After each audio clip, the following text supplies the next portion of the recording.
Padre, te rogamos que bendigas este tiempo.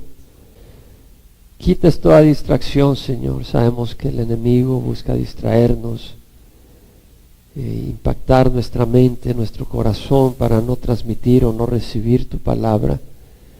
Y Señor, sabemos que todo lo permites para bien, pero también sabemos, Señor, que tú quieres que escuchemos ahora y que toda distracción desaparezca, que nuestro corazón esté realmente recibiendo de ti, Señor. Gracias por darnos la oportunidad de buscar primero el reino de Dios sobre todas las cosas. Señor, si hay alguien que está confundido o desviado o desanimado o débil o necesitando de ti, hoy suple, y eso nos incluye a todos en una o en otra área. Todos te necesitamos, Señor. Y bendice a nuestros hermanos que nos acompañan por el internet, ya sea en vivo o después. Glorifícate hoy, Señor, en este estudio, en nombre de Cristo Jesús. Amén. Se pueden sentar. En los primeros capítulos anteriores, capítulo 8 y 9 de primera carta de Pablo a los Corintios, Pablo está hablando de la importancia de usar la libertad que tenemos en Cristo, pero no para satisfacer nuestros caprichos egoístas, no para actuar arrogantemente, sino usarla en beneficio de otras personas. Por eso dice, me temo que nuestra libertad o vuestra libertad se convierta en piedra de tropiezo para el hermano débil. Nuestra libertad que tenemos en Cristo debe ser usada para bendecir y edificar a otros. Ya Pablo nos dijo, el conocimiento envanece, pero el amor edifica. Tenemos que tener ese espíritu, ese amor, para pensar dentro de la libertad que tenemos, qué es lo que es de mayor edificación a nuestro hermano, no qué es lo que es mejor para mis placeres. No hay que ser egocéntrico, sino otrocéntrico. Pastor Gail Erwin tiene ese sticker que dice otros, others. Me parece que es muy apropiado pensar en otros.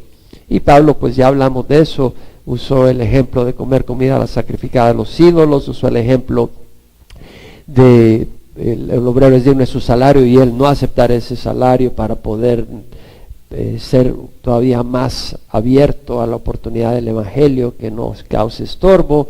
Habló de su actitud de ser judío al judío, de identificarse con la gente para que ellos puedan realmente recibir el evangelio. Y habló Pablo de esa pasión y ese llamado, y nos exhorta a entender que el camino del cristiano es un camino que demanda todo. Y por eso dice, corred de tal modo que ganéis. ¿No sabéis que todos los que corren en el estadio, todos en verdad corren, pero solo uno obtiene el premio? Corred de tal modo que ganéis. Y el que compite en los juegos lo hace para obtener una corona corruptible y se abstiene de todo. Y nosotros por una corona incorruptible. Y luego dice, por eso de esta manera corro, no como sin tener meta, de esta manera peleo, no como dando golpes al aire, sino que golpeo, disciplino mi cuerpo y lo hago mi esclavo, es decir, me enseñoreo de mis pasiones, ellas no se enseñorean de mí, no sea que habiendo predicado a otros yo mismo sea descalificado. Entonces vemos de que Pablo está hablando del peligro de ser descalificado. Ahora esa exhortación es a todos nosotros. ¿No sabes que todos los que corren en el estadio, todos en verdad corren, pero solo uno tiene el premio? Correr de tal modo que ganéis. Esa exhortación es a todos nosotros, hermanos. El camino del cristiano demanda todo. Sí, hay otras iglesias donde no te van a decir eso, pero aquí te vamos a decir eso, porque eso es lo que dice la Biblia. Eso es lo que dice la Biblia. Y Pablo mismo dice, no sea que habiendo predicado a otro yo mismo sea descalificado. Y luego empieza a hablar sobre esa advertencia y dice, no quiero que ignoréis, hermanos, que nuestros padres todos estuvieron bajo la nube y todos pasaron por el mar. Y en Moisés todos fueron bautizados en la nube y en el mar. Y todos comieron el mismo alimento espiritual. Y todos bebieron la misma bebida espiritual porque bebían de una roca espiritual que los seguía. Y la roca era Cristo. Es decir, Pablo quiere que tengamos en mente de que estos hermanos, bueno, el pueblo de Dios en Egipto salió de Egipto y fueron guiados por el Señor en una forma visible, es decir, a través de una nube, y pasaron por el Mar Rojo, y en cierta manera eso fue como un bautizo, es decir, como una ceremonia de transición de la vida de esclavitud a la vida del pueblo de Dios en libertad. Así como el bautizo hoy en día representa que morimos a una vida antigua y entramos a una vida nueva de libertad en Cristo Jesús, libre del pecado. No es que no podamos tropezar, pero ya no somos esclavos del pecado. Y dice, y todos comieron el mismo alimento espiritual y todos bebieron la misma bebida espiritual, porque bebían de una roca espiritual que los seguía, y la roca era Cristo. Todos comieron el mismo alimento espiritual. En cierta manera ellos comieron el maná que Dios produjo milagrosamente. En cierta manera el alimento espiritual, porque fue algo sobrenatural que Dios produjo, aunque era un alimento natural, material, pero fue sobrenaturalmente, fue de la boca de Dios específicamente que salió ese alimento. Y vemos también que dice, y bebieron de la misma roca, de la misma bebida espiritual, porque bebían de una roca espiritual que los seguía, y la roca era Cristo. Bebieron de la misma bebida espiritual, esa agua que salió de la roca. En el desierto, milagrosamente, de esa roca salió agua. Y en cierta manera, pues era una bebida espiritual. Sin embargo, todo eso, la comida espiritual y la bebida espiritual, realmente se cumple literalmente en la palabra de Dios. Porque la palabra de Dios es alimento y es bebida para nuestro espíritu. Las palabras que yo he hablado son espíritu y son vida, dijo el Señor. Sin embargo, Dios no se agradó de la mayor parte de ellos, pues quedaron tendidos en el desierto. Entonces podemos ver de que el pueblo de Israel había salido de Egipto, vieron estos milagros, el maná, el agua salir de la roca, el mar rojo abrirse, y sin embargo no agradaron a Dios, quedaron tendidos en el desierto. Y Dios nos llama a nosotros a vivir una vida que agrada al Señor. Estas cosas, dice Pablo, sucedieron como ejemplo para nosotros, a fin de que no codiciemos lo malo como ellos lo codiciaron. Podemos codiciar lo malo. Es bueno desear lo bueno, pero cuando tú deseas algo que no es el plan de Dios para tu vida, eso es codicia. Si tú estás casado y estás deseando a la mujer de tu prójimo, eso es codicia. Eso no es un deseo bueno. Si tú tienes hambre y no has comido y deseas comida, eso está bueno. Es un deseo bueno. Si no estás casado y deseas un cónyuge y Dios te lo ha puesto en el corazón, gloria al Señor. No quiere decir que vas a estar teniendo pensamientos lujuriosos, pero el deseo de tener un cónyuge no es pecado si no estás casado y está dentro del plan de Dios. Pero no quiere decir que vas a estar codiciando. Tú tienes un carro, tienes un techo donde vivir y empiezas a codiciar una mansión enorme y empiezas a vivir y te olvidas de las cosas de Dios por ir tras esas cosas. Esa codicia te lleva al infierno, y el Señor habla de eso. Y luego dice, no seáis pues idólatras como fueron algunos de ellos, según está escrito, el pueblo se sentó a comer y a beber y se levantó a jugar. Entonces vemos que dice, no seáis idólatras como alguno de ellos. El Señor nos habla de que la idolatría es cosa seria. Y bueno, ellos en el desierto de Sinaí, Moisés estaba en la cumbre del monte hablando con Dios. Dios le estaba dando instrucciones. Estuvieron 40 días él y 40 noches ahí en el desierto sin comer y sin beber. Y el pueblo de Israel, que estaba en la base del monte, se desesperó. Dijo, ¿y este Moisés qué pasó? Ya no vino. Y le dijeron a Aarón, haznos un Dios que vaya delante de nosotros. Y Aarón dijo, bueno, denme las pendientes de oro que tengan en sus orejas sus hijos, sus hijas. Y le dieron el oro y fundió un becerro, hizo un becerro de oro y puso un altar enfrente y celebraron sacrificios y decían, bueno, vamos a hacer fiesta a Dios, y este becerro representa al Dios que nos sacó. Bueno, algunos dicen, bueno, pero ahora nosotros no ponemos un becerro, sino que hacemos un niño Dios. Tenemos la imagen de un niño y nos arrodillamos. El Señor dice, no hagas ídolo ni semejanza alguna de lo que está arriba en el cielo, ni abajo en la tierra, ni en las aguas debajo de la tierra. No les adoraréis ni les serviréis, porque yo, Jehová, tu Dios, soy un Dios celoso, que castigo la iniquidad de los padres sobre los hijos, y sobre los hijos a los hijos de la tercera y cuarta generación de los que me aborrecen, y muestro misericordia a millares de los que me aman y guardan mis mandamientos. No quiere decir que no puedas hacer un nacimiento, poner la figura de un niño, la figura de María, de José, mientras no te les arrodilles. Es como tener un recordatorio, algo bonito de lo que ocurrió, pero no te le arrodilles. ¿Por qué? Porque ellos no tienen ningún poder especial. Y acuérdate, a Dios eterno, no lo puedes poner en una figura y empezar a arrodillarte. La Biblia lo prohíbe. Dice, bueno, representa, bueno, ellos hicieron un toro que representa. Tú dices, no, pero esta imagen de barro representa a Dios. O sí, representa mejor a Dios que un toro. Yo creo que es toro o hombre o lo que sea, nada puede representar, nada hecho con barro o oro puede representar a Dios como para que te le arrodilles. Y vemos acá la exhortación y le dice, ni forniquemos como algunos de ellos fornicaron y en un día cayeron 23,000. La fornicación te descalifica. La fornicación te lleva al infierno, no puedes jugar. Y hablamos el domingo pasado y yo mencioné una advertencia seria que Pablo habló de expulsar al inmoral dentro de la iglesia.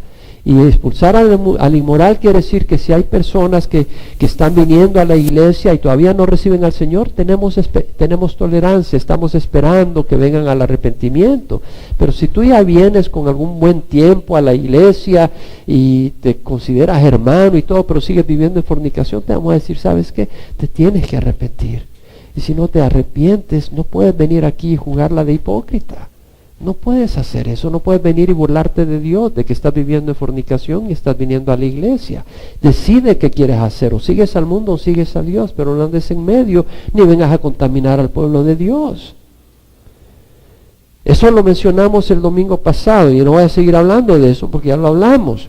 Ahora Pablo dice, ni provoquemos al Señor como algunos de ellos le provocaron y fueron destruidos por la serpiente. Ni provoquemos al Señor como algunos de ellos le provocaron y fueron destruidos por la serpiente. Ni provoquemos o ni tentemos al Señor. La King James, la New King James dice, nor let us tempt Christ. O sea, no tentemos al Cristo. La New Living Translation, la New International Version, la English Standard Version, nor should we test, or we should not put Christ to the test. No poner a prueba. La New American Standard, no let us try the Lord. No probemos al Señor. Unos manuscritos usan Cristo, otros usan el Señor. Depende del manuscrito que se use. Pero la palabra provocar o tentar, ekpeirazzo, quiere decir poner a prueba el carácter, la fidelidad o un atributo de Dios. Hacer algo para verificar el carácter de Dios. Es decir, me voy a tirar enfrente del tren para probar que Dios me ama. Quiero probar si Dios realmente me ama, me voy a tirar frente al tren. La Biblia dice, no pruebas a Dios. Dios te ama, lo dice la palabra. No tienes que decirle, Señor, pruébamelo. Y voy a hacer esta locura para que me pruebes si realmente me amas. Eso es poner a Dios a prueba. Dice, a Dios no lo debes de poner a prueba. También probar a Dios es probar la paciencia de Dios. ¿Cómo nosotros podemos ser desobedientes y actuar en forma inicua? Y creemos que Dios va a aguantar. Pero estamos probando a Dios. Y Dios va a decir, mira, no me pruebes, porque voy a demostrarte mi justicia y mi santidad y te voy a castigar. Dice, en ese sentido, Dios es santo, Dios es justo, y el actuar malvadamente es obligarlo a que haga castigo. ¿Te acuerdas de la historia de Sodoma y Gomorra? Estaban llenos de iniquidad y el Señor tuvo que actuar. Y Estados Unidos está probando a Dios. Estados Unidos está tentando a Dios, óigamelo bien. Estados Unidos está promoviendo iniquidad. Están los senadores apoyando matrimonio entre homosexuales. El liderazgo de esta nación está apoyando matrimonio entre lesbianas. Y ahora están enseñando en las escuelas a los niños que la familia puede ser 2 hombres o puede ser 2 mujeres, la pareja. Están enseñando eso a los niños. Esa iniquidad es probando a Dios a que Dios ejecute juicio como lo hizo en Sodoma y Gomorra. Óigame bien, si usted vio a Estados Unidos escapando, la ira de Dios viene sobre Estados Unidos. Pero yo creo que porque habemos creyentes acá, probablemente Dios primero va a arrebatar a su iglesia de acá. Ellos están enseñando evolución en las escuelas, que venimos del mono, que venimos del simio, y en vez de darle gloria a Dios, en sus razonamientos necios hablan de que a través de una explosión en el mar se formaron las células, y las células se formó esto, se formaron los peces, y luego los anfibios, y luego los reptiles, y luego los aves, y luego los mamíferos, y luego el hombre, todo a través de procesos accidentales. Y todo eso es poner a prueba a Dios al rechazar el testimonio de la naturaleza. Los ateos se están vanagloriando en que son ateos y dicen, está bien si no eres ateo, si eres ateo únete, si no crees en Dios únete, y están poniendo esas pancartas, están provocando a Dios. ¿Se dan cuenta que el Señor está diciendo, no provoquemos al Señor como algunos de ellos le provocaron y fueron destruidos por las serpientes? No provoquemos al Señor como algunos de ellos le provocaron y fueron destruidos por la serpiente. Eso lo está diciendo a los creyentes. Eso no lo está diciendo a nosotros. Amén. Nos está diciendo a nosotros que no provoquemos al Señor. Jóvenes, mayores, que no provoquemos al Señor. Nosotros podemos provocar al Señor. Vamos a Mateo 4. Y en Mateo 4 leemos el versículo 1. Jesús fue llevado por el Espíritu al desierto para ser tentado por el diablo. Y después de haber ayunado 40 días y 40 noches, entonces tuvo hambre. Y acercándose el tentador, el que es el tentador es Satanás. Nosotros no debemos de estar tentando a nuestros hermanos al pecado, ni debemos de estar tentando a Dios a que ejerza su justicia contra nosotros. El tentador es el demonio, hermanos.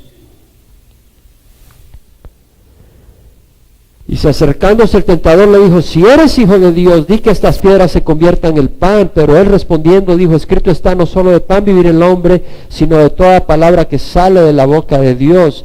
El tentador está provocando aquí a Jesús a que actúe en contra de la voluntad de Dios. Esa es la tentación. Jesús tenía hambre después de 40 días y 40 noches de no comer y de no beber agua. Tenía una hambre profunda.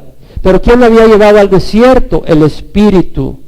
Y el Señor sabía que era Dios, el Espíritu Padre y el Espíritu que lo había llevado al desierto a ser tentado. Y era Dios quien le había dicho, no comas ni bebas agua. Y si él iba a comer y beber, iba a ser a la voz de Dios, no a la voz de sus deseos. ¿Nos estamos dando cuenta? Él tenía deseos naturales que le provocaban comer, que le provocaban tomar agua. ¿Tú tienes hormonas? Tenemos hormonas, pero eso no quiere decir que le vamos a dar libre albedrío. ¿Tú tienes deseos en alguna otra área? Un momento, actúa de acuerdo a la voluntad de Dios, no de acuerdo a tu carne. ¿Quién puede decir amén? Vamos a actuar de acuerdo a la voluntad de Dios, no de acuerdo a nuestra naturaleza. Aunque sea una naturaleza, a veces la naturaleza no es la naturaleza pecadora la que nos está moviendo a hacer algo, pero si no es la voluntad de Dios, estamos actuando en arrogancia. Porque aquello que no es la voluntad de Dios es pecado en nuestras vidas.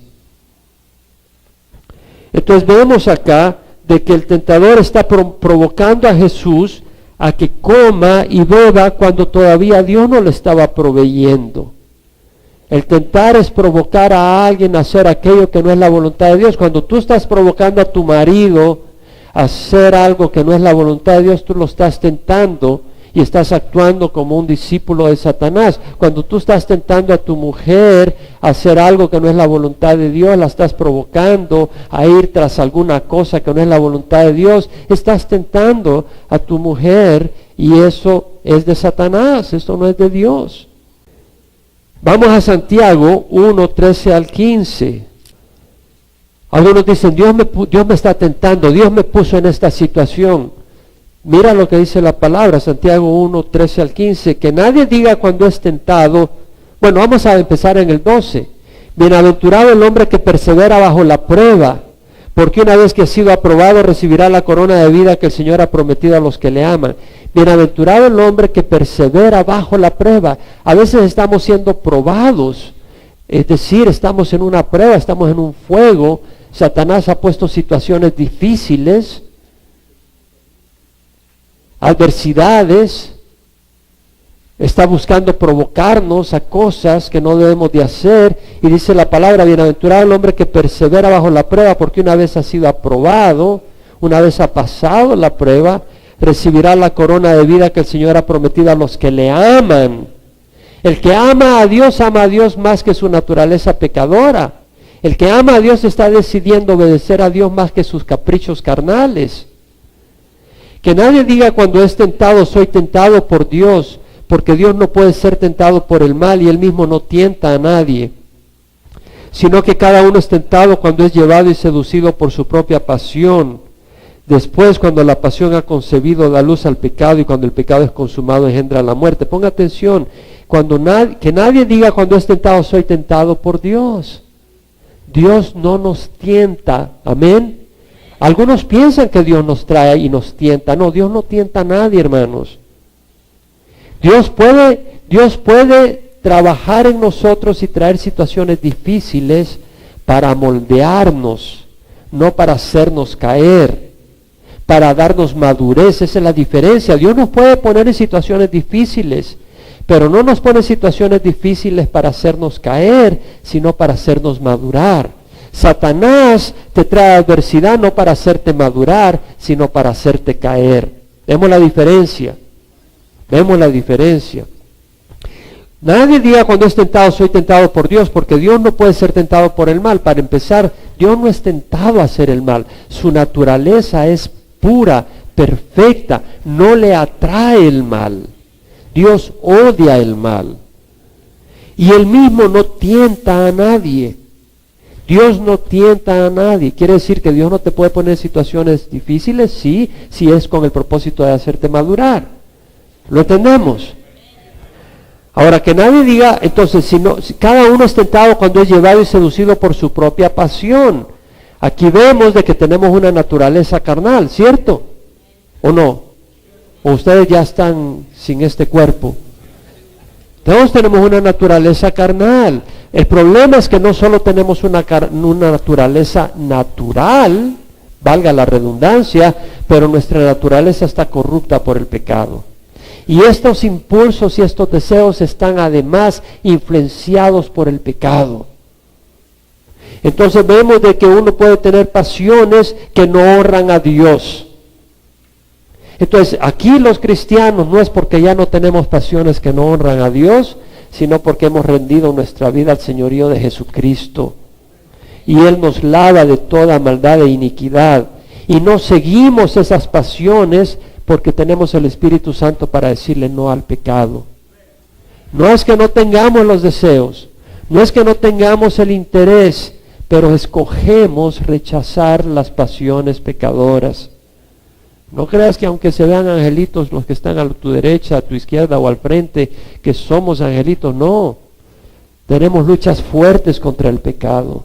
Yo tengo luchas fuertes contra el pecado, contra pasiones que quieren desbordarme y llevarme por el camino que desagrada a Dios, pero no hago caso. Cada uno cuando es tentado cuando es llevado y seducido por su propia pasión. Después, cuando la pasión ha concebido, da luz al pecado. Concebir. Un bebé no concibe si no se une el hombre con la mujer. Entonces conciben. La pasión no concibe excepto cuando la pasión se une con tu voluntad y tú dices adelante. Entonces es el pecado. Y el pecado cuando es consumado engendra la muerte. Pon atención. El pecado cuando es consumado engendra la muerte. La paga del pecado es muerte. No pienses de que el desobedecer a Dios es algo bueno. Trae muerte, trae destrucción. Tal vez no lo ves ahorita, pero lo vas a ver después. Cuando Eva probó el fruto prohibido, en ese momento no se dio cuenta, pero fue poco después que se dio cuenta y experimentó la separación de Dios. Y lo mismo Adán. ¿Por qué? Cuando probó el fruto prohibido le dio a dar a comer a Adán. Es decir, lo probó, lo saboreó y en ese momento todavía no se daba cuenta la gran crisis que traía. Y la palabra crisis es poco comparado a lo que realmente trajo, una gran destrucción a toda la humanidad. Veamos en Mateo 4, de nuevo, versículos 5 al 7. Entonces el diablo, después de la primera tentación donde fracasó, lo llevó a la ciudad santa, es decir, a Jerusalén, y lo puso sobre el pináculo del templo. Y le dijo, si eres hijo de Dios, lánzate abajo, pues escrito está, a tus ángeles te encomendará, y en las manos te llevarán, no sea que tu pie tropiece en piedra. Jesús le dijo también, está escrito, no tentarás al Señor tu Dios. Veamos bien acá. El diablo lo llevó a la ciudad santa y lo puso sobre el pináculo del templo. Y le dijo, si eres hijo de Dios, lánzate abajo, pues escrito está. Es decir, el Señor, el Espíritu Santo lo ha llevado a tener una confrontación con el diablo. Entonces era del Señor que fuera a donde el diablo lo estaba llevando a una confrontación. Y el diablo lo lleva al pináculo del templo de Jerusalén. Y el Señor tiene que ir porque tenía que ir a esa confrontación con el diablo. Y le dice, si eres hijo de Dios, lánzate abajo, pues escrito está, a sus ángeles te encomendará, y en sus manos te llevará, y no sea que tu pie tropiece en piedra. El diablo conoce las Escrituras. Este es el Salmo 91, que dicho sea paso vamos a estudiar el próximo miércoles. Está en el versículo 11 y 12. Pero si te vas al Salmo 91, versículo 11 dice, pues Él dará órdenes a sus ángeles acerca de ti para que te guarden en todos tus caminos. Lo mismo que dice, a sus ángeles te encomendará. Es lo mismo. Él dará sus órdenes a sus ángeles acerca de ti para que te guarden en tus caminos. Es lo mismo que dice en el Nuevo Testamento, a sus ángeles te encomendará. Y luego dice, y en sus manos te llevarán para que no sea que tu pie tropiece en piedra. Versículo 12, sus manos te llevarán para que tu pie no tropiece en piedra. Literalmente está escrito, le está diciendo Escritura. El problema de lo que está haciendo, lo que está aquí es que Satanás le está dando una escritura, pero el Señor entiende que lo que le estaba diciendo Satanás, lánzate. La escritura no estaba escrita para que uno tiente a Dios, sino para que uno sepa que cuando está caminando en la voluntad de Dios, no tienes que tener miedo, porque Dios, dice, dará a sus ángeles órdenes acerca de ti. Esa es una promesa de Dios, si estamos caminando en la voluntad de Dios. Él va a dar a sus ángeles órdenes para que te protejan. Y en sus caminos te llevarán en sus manos te llevarán para que tu pie no tropiece en piedra. Esa es una promesa de Dios al que camina con el Señor. Pero eso no te da a ti derecho a tirarte para ver si realmente es cierto. Eso es tentar a Dios. Y además, al tirarse, el Señor lo que iba a obtener es la gloria de la gente, decir, wow, mira, y le iban a aplaudir, y era obtener una gloria que en ese momento Dios no se la estaba dando. Él iba a ser glorificado no tirándose desde el pináculo y que los ángeles lo agarraran vistosamente, sino muriendo en una cruz y cumpliendo la voluntad del Padre en la cruz. Así iba a ser glorificado Jesucristo, trayendo salvación a la humanidad y luego resucitando de la muerte. Vemos la diferencia. Entonces el Señor le contestó, escrito está, no tentarás al Señor tu Dios. Entonces, tentar al Señor, vemos que si nosotros hacemos algo, es decir, te metes en un negocio que no te debes de meter, y se me va a meter y Dios me tiene que ayudar, Dios me tiene que salir. Oye, no estés tentando a Dios. Dios no te está enviando a ese negocio. ¿Por qué te metes y luego demandas que Dios te ayude? ¿O por qué te metes en deja que Dios te ayude cuando te metas en su voluntad, pero no lo estés provocando? En Éxodo, Deuteronomio 6:16, solo lo menciono, vamos a ir a Éxodo, dice, no tentarás a Jehová vuestro Dios como lo tentasteis en Masá. Es una orden, no tentarás al Señor tu Dios. De nuevo nosotros podemos estar tentando a Dios. Y hemos mencionado ya, y lo vuelvo a repetir, podemos estar tentando a Dios a que Él actúe con su justicia y con su castigo si estamos actuando en desobediencia. Ahora vamos a Éxodo 17, donde vemos un caso donde el pueblo tienta a Dios. Y por eso estoy dando estos ejemplos, porque estas historias han sido escritas para nuestro beneficio. Entonces vamos a meditar en ellas. Porque el Señor dice, no provoquemos al Señor. como algunos de ellos lo hicieron y fueron destruidos por la serpiente. Y no queremos provocar al Señor y queremos entender qué quiere decir provocar al Señor. En Éxodo 17:1-7, toda la congregación de los hijos de Israel habían salido de Egipto y marchó por jornadas desde el desierto de Sin conforme al mandamiento de Jehová, y acamparon en Refidim, y no había agua para que el pueblo bebiera. Vemos que Dios los está llevando a un lugar donde no había agua. Es el Señor que lo está llevando. Lo está llevando a un lugar de dificultad, no para tentarlos para pecar, pero para madurarlos. El Señor hizo que tuvieran hambre en el desierto, no para tentarlos a pecar, sino para mostrarles que el hombre no solo vive de pan, sino de toda palabra que sale de la boca de Dios. ¿Estamos entendiendo, hermanos? Dios nos trae situaciones para mostrarnos su voluntad y su carácter. Pero acá vemos de que el pueblo va, y el pueblo contendió con Moisés y dijeron, danos agua para beber. Está bien que hubieran pedido agua para beber, ellos tenían una necesidad. Pero si usted lee todo el texto, versículo 1-7, no fueron simplemente a decirles, danos agua para beber. Ellos estaban enojados. Ellos estaban pensando que Dios los había traído al desierto para destruirlos. No es que estaban pensando, pero empezaron a acusar a Dios de eso, y a acusar a Moisés de eso, y empezaron a quejarse, y a querer regresarse a Egipto. Y esa actitud era tentar a Dios, porque Dios los estaba sacando de Egipto para bendecirlos. Y el que ellos estuvieran en la adversidad no era motivo para que ellos empezaran a acusar a Dios de malas intenciones. ¿Estamos entendiendo? Y esto es importante porque muchas veces tú pasas por momentos difíciles y empiezas a acusar a Dios. Dios no sabe lo que me está pasando. Dios se olvidó de mí. Yo le di mi corazón y ahora mira lo que me está pasando. Y empiezas a acusar a Dios. Ten cuidado. Mira lo que dice. El pueblo tuvo ahí sed y murmuró el pueblo contra Moisés. Y dijo, ¿por qué nos has hecho subir de Egipto para matarnos de sed a nosotros, a nuestros hijos y a nuestros ganados? ¿A quién veían ellos? ¿Veían a Dios? A Dios no veían. ¿A quién veían? A Moisés, que era el que estaba dando la palabra de Dios. ¿Y con quién la agarraron? Contra Moisés. Y dijeron, ¿por qué nos has hecho subir de Egipto? ¿Quién mandó a Moisés a sacar al pueblo de Egipto? ¿Y pudo darse cuenta el pueblo que Dios los había sacado de Egipto o que era Moisés?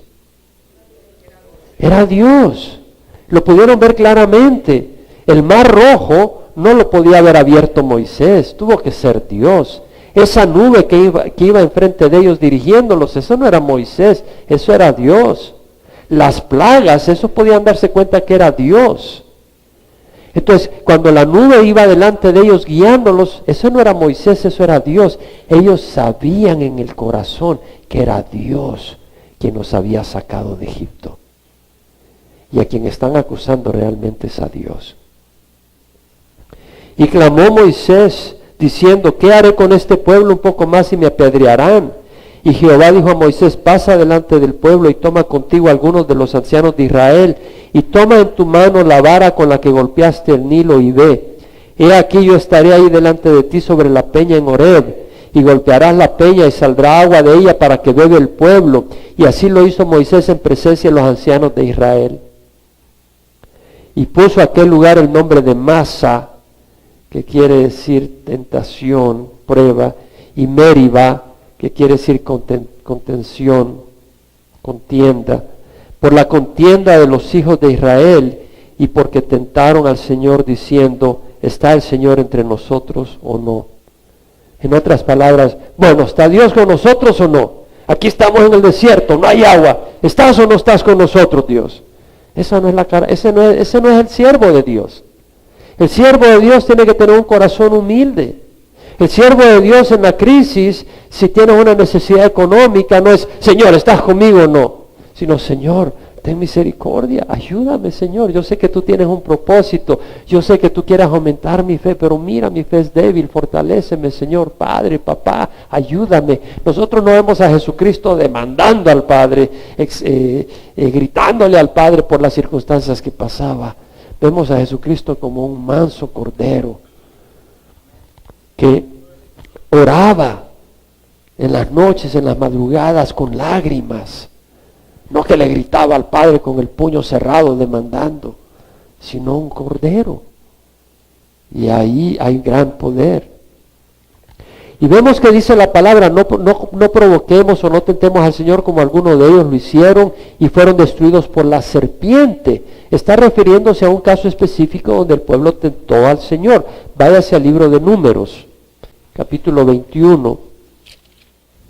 El pueblo había salido de Egipto, ya estaba por entrar a la tierra prometida.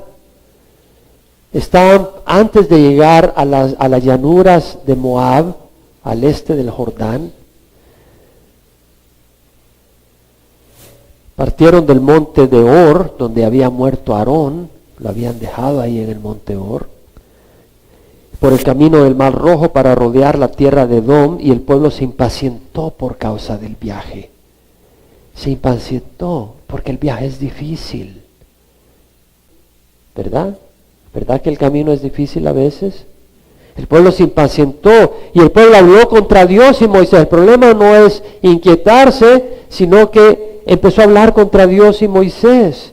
Porque cuando se inquieta tu alma, tú ven al Señor y dile, Señor, ayúdame. Dale paz a mi corazón. El pueblo habló contra Dios y Moisés, ¿por qué nos habéis sacado de Egipto para morir en el desierto? Pues no hay comida ni agua y detestamos este alimento tan miserable. Estoy aburrido todos los domingos a la iglesia, a oír al pastor Jaime leer verso por verso cada escritura. Estoy cansado, quiero ver acción, quiero ver movimiento, ¿verdad? Algunos pensarán así. Y el Señor envió serpientes abrasadoras ante el pueblo y mordieron al pueblo y mucha gente de Israel murió. Ese alimento tan miserable era el maná del cielo, hermanos. Y ese alimento tan miserable para algunos es la linda palabra de Dios que recibimos aquí cada domingo y los miércoles. Y cuando tú abres la palabra de Dios en tu casa. Entonces el pueblo vino a Moisés y dijo, hemos pecado porque hemos hablado contra Jehová y contra ti. Intercede. A veces el Señor trae ese castigo para hacernos reflexionar. Intercede con el Señor para que quite las serpientes de entre nosotros, y Moisés intercedió por el pueblo. Y Jehová dijo a Moisés, hazte una serpiente abrasadora y ponla sobre un asta. Una serpiente como esas. Y ponla sobre un asta, y acontecerá que cuando todo el que sea mordido la mire, vivirá. Entonces Moisés hizo una serpiente de bronce y la puso sobre el asta, y sucedía que cuando una serpiente mordía a alguno y éste miraba a la serpiente de bronce, vivía. Una serpiente de bronce, el bronce habla de juicio, la serpiente nos recuerda de Satanás. Interesante. Te mordía una serpiente porque eras pecador, porque habías murmurado. Todo lo que tenías que hacer era, mira la serpiente, ¿qué me va a hacer la serpiente? ¿Qué cuentos y qué cosas? Y te morías. Pero decía, voy a ver la serpiente, la voy a voltear a ver, la volteabas a ver y vivías. Era cuestión de creer. Para algunos les parecía necedad, ¿no? Como a algunos les parece necedad voltear a ver a Cristo y confiar en Él, que con eso te salvas. No, yo tengo que hacer algún trabajo, yo tengo que hacer alguna obra, yo tengo que ganarme mi salvación, yo tengo que mostrar santidad. No, nadie logra entrar al reino de los cielos si no es por la sangre de Jesús. Y eso lo vemos en Juan 3. Vea Juan 3, 14. Dice la palabra, como Moisés levantó la serpiente en el desierto, así es necesario que sea levantado el Hijo del Hombre, para que todo aquel que crea tenga en él vida eterna. Todo lo que tenía que hacer la gente era ver la serpiente. Y todo lo que tiene que hacer el hombre es poner los ojos en Jesús. Y el que cree en él tendrá vida eterna. Interesante, porque la serpiente estaba levantada sobre un asta. Y la serpiente de bronce habla de juicio. Y Jesús fue levantado en un asta. Y Él murió, el juicio de Dios sobre Él por nuestros pecados. Vemos la relación.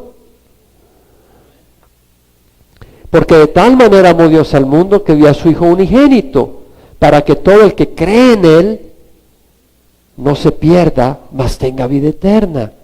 Pero el creer no es creer como los demonios que creen y tiemblan, es realmente creer. Y si crees, si es una fe viva, vas a seguirle y vas a obedecerle, vas a buscar su palabra. Porque Dios no envió a su Hijo al mundo para juzgar al mundo, sino para que el mundo sea salvo por medio de Él. Todo el que cree no es condenado, pero el que no cree ya es condenado porque no ha creído en el nombre del unigénito Hijo de Dios. Y este es el juicio, que la luz vino al mundo y los hombres amaron más las tinieblas que la luz, pues sus acciones eran malas. Todo el que hace lo malo odia la luz y no viene a la luz para que sus acciones no sean expuestas. Pero el que practica la verdad viene a la luz para que sus acciones sean manifestadas, que han sido hechas en Dios. En otras palabras, es de fe. Todos estamos en la oscuridad en algún momento, pero los que somos hijos de la luz, al ver la luz, salimos de la oscuridad. Eso es importante. Aquí habla de obras. Todo el que hace lo malo odia la luz y no viene a la luz. Pero el que practica la verdad, eso es obras. Pero son obras por fe, viene a la luz para que sus acciones sean manifestadas, que han sido hechas en Dios. Si tú estás caminando en la oscuridad, aunque hayas declarado a Jesús por tu Señor, tú eres hijo de la oscuridad, ¿cierto o no? Y decimos eso no para descalificarte, sino para que reconozcas que estás en la oscuridad y que vas al infierno a menos que te arrepientes y abraces la luz. Porque en el reino de los cielos no van a habitar los que aman la oscuridad, solo los que aman la luz. Yo pensaba brevemente, no sé en qué momento, antenoche, no sé, y decía, Dios no me puede aceptar a mí como soy. Y le di gracias a Dios porque este cuerpo va a morir. Le di gracias a Dios. Porque dije, Dios mío, ¿cómo vas a permitir este cuerpo en el cielo? No tiene sentido. Porque tengo deseos que son pecadores. Tengo actitudes que son pecadoras. Yo digo, Dios mío, ¿cómo puedes querer esto? ¿Cómo puedes querer esto? No es correcto que tú recibas esto. Tienes que destruirlo. Estoy de acuerdo contigo. Pero yo estaba diciendo eso no de los labios. Lo estaba diciendo de corazón. Decía, Dios mío, gracias a Dios que vas a destruir este cuerpo. Este cuerpo no puede estar toda la eternidad así. Tiene que ser destruido. Tienes que levantar un cuerpo distinto, nuevo, refrescado, perfecto, maduro, sano. Y Él lo va a hacer. ¿Quién dice amén? Eso es lo que el Señor va a hacer con nosotros. Pero requiere que tú tengas el deseo y hagas esa decisión de seguir al Señor. 1 Corintios 10:10. Creo que es importante, hermanos, entender lo que es tentar a Dios y que no debemos de tentar a Dios. Y luego dice, ni murmuréis, como algunos de ellos murmuraron y fueron destruidos por el destructor. Murmuréis, la palabra en inglés, New King James Version, complain. New International Version, grumble. Es decir, en español, murmurar, refunfuñar, rezongar, quejarse en tono bajo, expresar descontento. No podemos murmurar. No debemos de murmurar. No es cosa liviana murmurar. Váyase a Números capítulo 16, versículo 41. Esto es después de la rebelión de Coré, Datán y Abiram. Coré era levita, pero no era sacerdote porque no era descendiente de Aarón, era descendiente de los coatitas, de Coat, pero no era sacerdote, porque no era descendiente de Aarón, era levita. Y luego Datán y Abiram eran reubenitas que no tenían derecho a entrar al templo a quemar incienso. Eso era solo para el sacerdocio. Ni Coré podía entrar a quemar incienso, tenías que ser sacerdote para quemar incienso en el templo. Entonces lo que pasó es que los líderes y el pueblo dijeron, bueno, ¿quién es este Moisés y Aarón que se pone sobre el pueblo? Todo el pueblo es santo, todo el pueblo puede ir y quemar incienso, líderes del pueblo, y 250 de los líderes de Israel se pusieron de acuerdo y rebelarse y decir, ¿quién es este Moisés y Aarón? Todos somos santos y nosotros podemos quemar incienso. Y Moisés y Aarón se espantaron ante esta rebelión y el Señor quería destruirlos. Pero terminaron, el Señor le dijo, ok, vénganse, traigan sus incenciarios y vamos a tener a Aarón con su incenciario, ustedes 250 con su incenciario, y vamos a ver a quién escoge Dios. ¿Y sabe qué hizo Dios? Hizo llover fuego cuando ellos trajeron su incenciario y chamuscó a los 250, quedaron quemados ahí con sus incenciarios de bronce. Y Datán y Abiram no quisieron ir. Nosotros que queremos ir a donde tú no, y se quedaron en sus tiendas. Entonces fue Moisés a las tiendas de ellos y le dijo a la gente, apártense de las tiendas de Coré, de Datán y Abiram. Y se abrió la tierra y se tragó a las tiendas de ellos con sus familias. Y se asustaron. Se asustaron. Se asustaron. Bueno, como que si fuera poco, vemos qué pasa con el pueblo después de eso. Versículo 41, el día siguiente toda la congregación de los hijos de Israel murmuró contra Moisés y Aarón, diciendo, vosotros sois los que habéis sido la causa de la muerte del pueblo de Jehová. Y sucedió, sin embargo, que cuando la congregación se había conjuntado contra Moisés y Aarón, se volvieron hacia la tienda de reunión y aquí la nube la cubría y la gloria de Jehová apareció. Y Moisés y Aarón fueron al frente de la tienda de reunión y Jehová habló a Moisés diciendo, apartaos de medio de esta congregación para que yo la destruya en un instante. El Señor nos iba a destruir. Entonces ellos cayeron sobre sus rostros. Y Moisés le dijo a Aarón, toma tu incenciario y pon en él fuego del altar y echa incienso en él. Tráelo entonces pronto a la congregación y haz expiación por ellos, porque la ira ha salido de parte de Jehová, la plaga ha comenzado. Aarón lo tomó como Moisés le había dicho y corrió hacia el medio de la asamblea, pues he aquí que la plaga ya había comenzado entre el pueblo, y echó el incienso e hizo expiación por el pueblo, y se colocó entre los muertos y los vivos, y la plaga se detuvo, y los que murieron a causa de la plaga fueron 14,700, sin contar los que murieron por causa de Coré.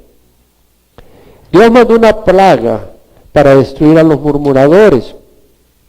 Y bueno, ¿qué te puedo decir, hermanos? Muchas veces los siervos del Señor estamos haciendo la voluntad de Dios. No siempre, lamentablemente, pero muchas veces estamos haciendo la voluntad de Dios y por hacer la voluntad de Dios el pueblo murmura. Y cuando traes disciplina del Señor, cuando traes la luz del Señor, cuando traes la palabra del Señor, el pueblo murmura. Ten cuidado de murmurar cuando el siervo del Señor está siguiendo la voluntad del Señor, porque a Dios no le agrada. 1 Corintios dice, bueno, yo no murmuro contra los siervos del Señor, yo murmuro contra mi esposo, porque es mi esposo, esto, el otro, que no sé qué, solo quiere ir a la iglesia los domingos y yo quiero ir a pasear. Ya parece santo de monasterio. Y te pones a pelear contra tu esposo. No digo que sea tu caso, pero puede ser el caso de alguna esposa. Dice, ten cuidado de murmurar porque es el líder que Dios ha puesto. Ahora, si tu esposo te quiere llevar a ti, a tus hijos, a hacer cosas malas, pues tú obedeces a Dios, no a los hombres. 1 Corintios 10:10, ni murmuréis como algunos de ellos murmuraron, fueron destruidos por el destructor. Y luego dice, estas cosas le sucedieron como ejemplo y fueron escritas como enseñanza para nosotros, para quienes ha llegado el fin de los siglos. Estas cosas sucedieron como ejemplo, fueron escritas como enseñanza para nosotros. El Antiguo Testamento está lleno de historias que son buenas para nosotros, para aprender. Algunas personas solo leen el Nuevo Testamento, no, lee toda la Escritura. Según de Timoteo 3:16 dice, toda Escritura es inspirada por Dios y es útil para enseñar, para reprender, para corregir, para instruir en justicia, a fin que el hombre de Dios sea perfecto, equipado para toda buena obra. Estas cosas han sido escritas para nosotros, amén. Y luego vamos a Romanos 15. Versículo 2. Cada uno de nosotros agrade a su prójimo en lo que es bueno para su edificación. Fíjese, lo hemos estado diciendo, ¿eh? Vamos a hacer las cosas que son para edificar al prójimo, no para nuestra carne.